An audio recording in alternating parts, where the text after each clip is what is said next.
It's no secret that women's on-screen portrayals have evolved throughout history. We've gone from playing secretaries being saved by James Bond, all the way to nuclear scientists being saved by James Bond.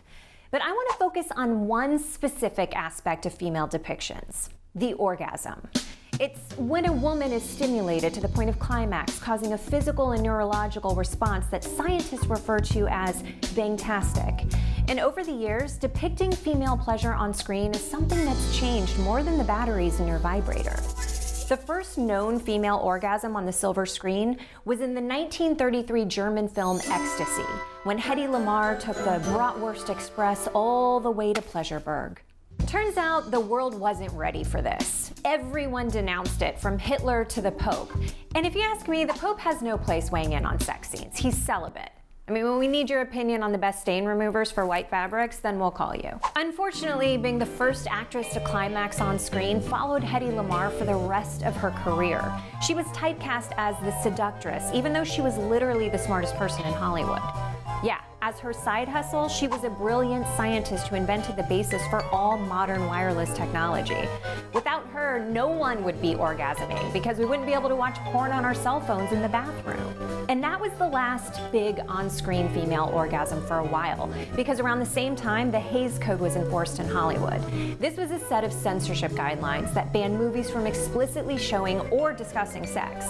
Even married couples had to be shown in separate beds, or as it's now called, the reverse chocolate factory. With the four of you bedridden for the past 20 years, it takes a lot of work to keep this family going. No one was getting off. The Hays Code finally ended in the late 60s, which, as timing goes, is like having your dry January end at an open bar in Cabo.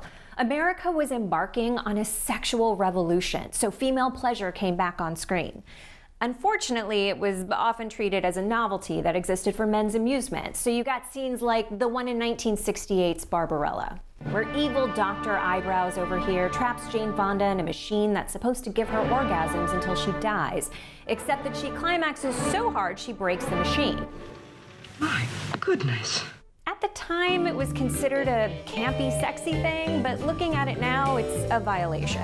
Remember, everyone, if you're gonna put a woman in a machine that orgasms her to death, you need consent first. Another major moment came a few years later with the movie Deep Throat. It tells the story of a woman who keeps giving men oral sex because her pleasure zone is in her throat. That is not how it works. But Deep Throat became the first porno film to go mainstream and inspired both my uncles to become dentists.